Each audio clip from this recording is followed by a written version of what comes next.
I'm Barbara Taylor, and I'm one of your co-hosts for this conference, and I need to introduce my partners in crime, because that's the way we've been referring to ourselves, among other things.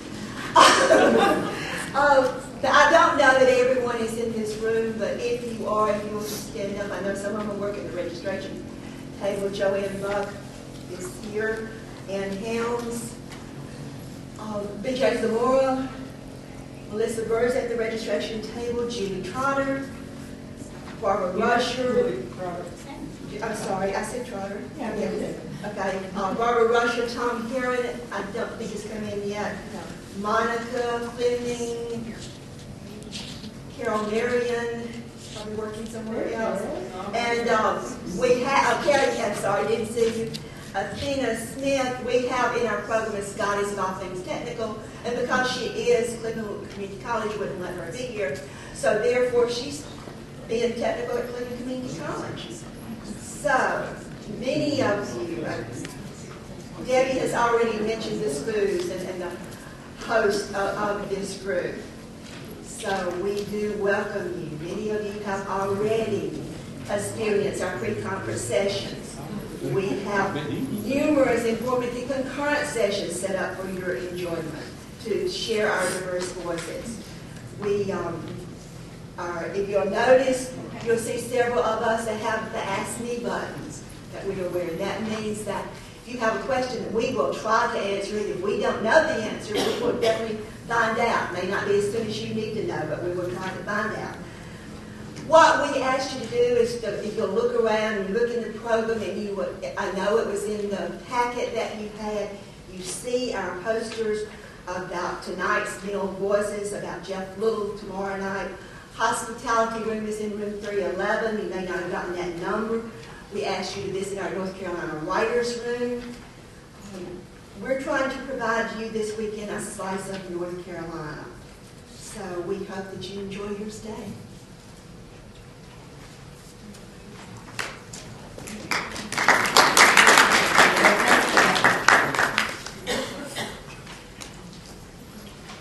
I want to welcome you on behalf of the North Carolina Conference of English Instructors. It's my privilege to be the chair of our state organization.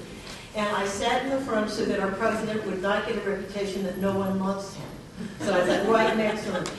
It is my pleasure to introduce Dr. Don Cameron. I was teasing him just a little while ago because our original welcomer was our Vice President of Instruction, who is Dr. Brenda Case. And then I saw her and she said, oh my God, I have to go to this conference, but I'll ask Kyler. Now, Kyler is our Executive Vice President. He agreed to come.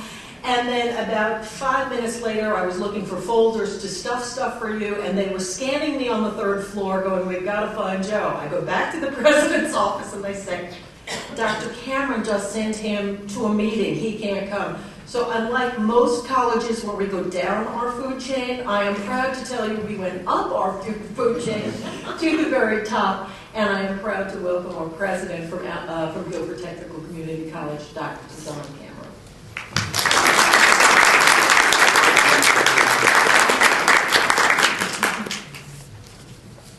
Thank you, Joe. Appreciate that introduction. And we're glad to have you in Greensboro, North Carolina. We did order this weather just for y'all because we know how important English faculty members are, and we want you to be exposed to the very best in our fine city. Now, I've had a chance to look over your program for the next couple of days, and it really brought back stories to me, and I want to share a couple of them with you. Number one is Lucinda McKeithen in the room. Lucinda, I wish I'd had your course about teaching in the South. Now, I grew up in the South. I could have probably learned something because my first teaching assignment was at a high school in Moore County. And I was teaching physical education and history in those days. And I had this young man in my class, 16 years old. Red-headed, nothing wrong with that. Red-headed. Absolutely could not get that young man to dress out to save my life. I tried every trick they taught us in Chapel Hill to get this young man to dress out. And I brought him in my office one day, said to him, you know, I've been unsuccessful what will it take to get you to dress out? He said, Mr. Campbell, I am waiting until the day I get 16.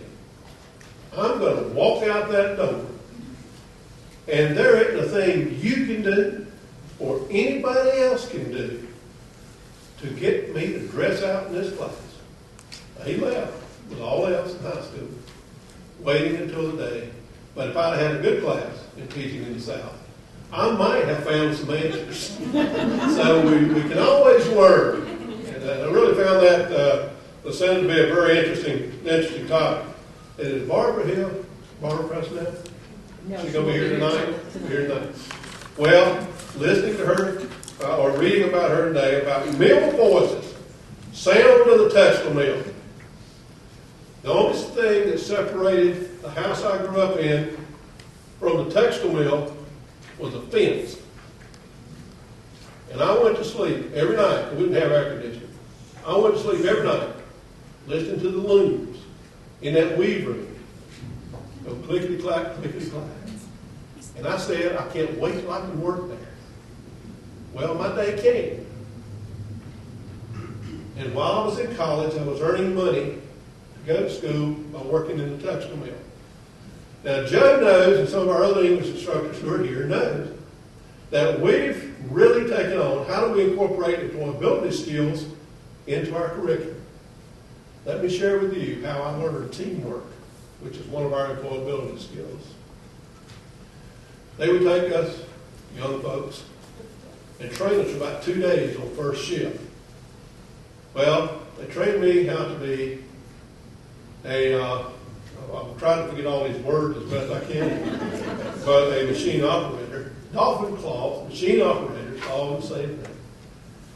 And filling magazines. Well, this particular summer I was to fill magazines. You were assigned 45 looms.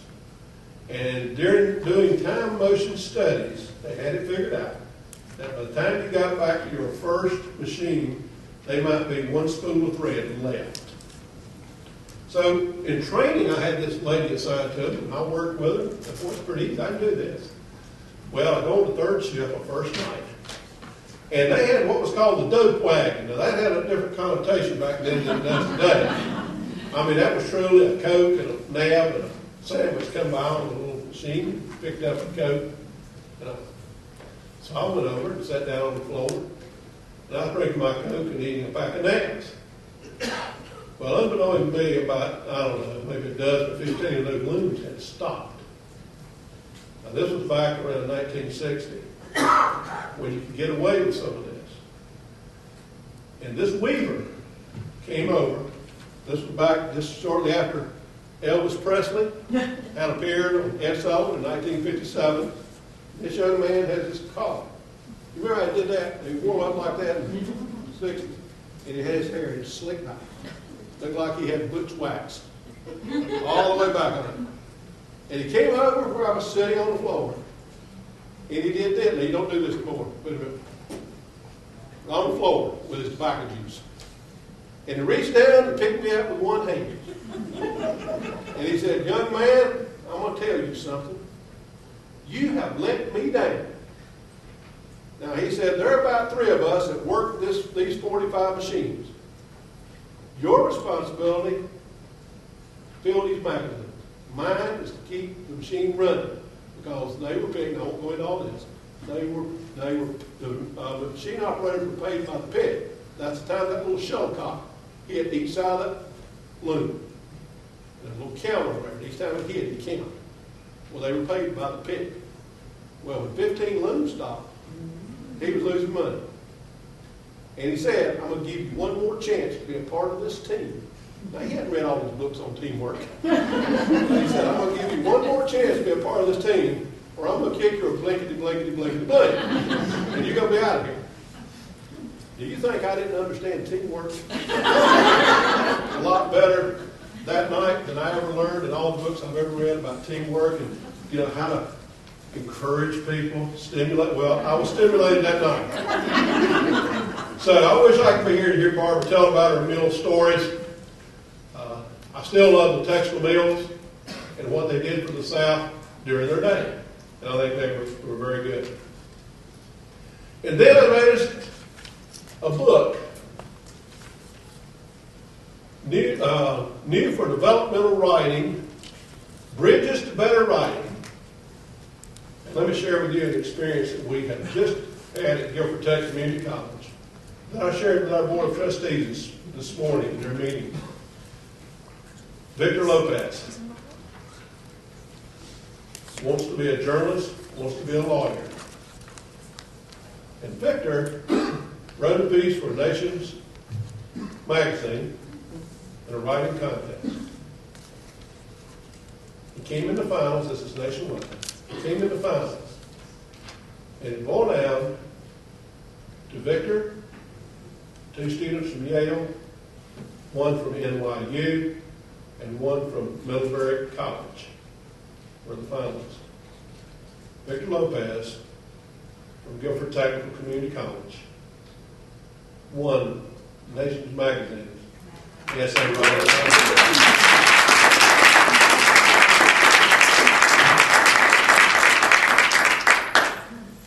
And let me just share with you what this small feat meant to him personally. And I won't go into all his life story. Joe only gave about 4 minutes. I'm about 30 seconds over now. But if you go back and read about his life, transcending trauma, how his parents met in a mental institution,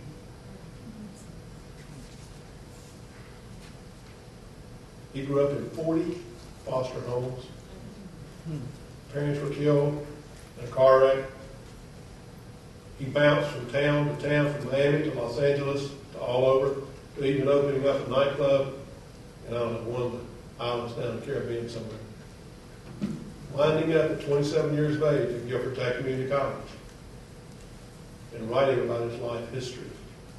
And to think, because you're into your college work, the pride that we have in this young man who was able to say, I was able to outwrite 2 students from Yale, no. Our Board of Trustees this morning are very proud of this young man. Now, what goes next? He was in my office just the other day.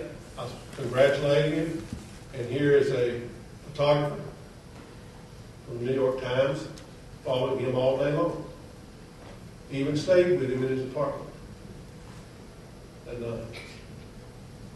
most of you have probably heard of Bill Moyer. He will now appear on the Bill Moyer Show and be here in 10 minutes. That's the recognition that this young man has brought to himself. And we're very proud that he did go through our English department at Guilford Tech Community College and was exposed to outstanding teaching, because I'm convinced that's what made him the writer he is today. You should be challenged every day, because you will not always know who you're teaching in that classroom. And we all say, well, I know who's my classroom. I know what skills they have. Well, probably. There may be that hidden talent there, that diamond in the rough.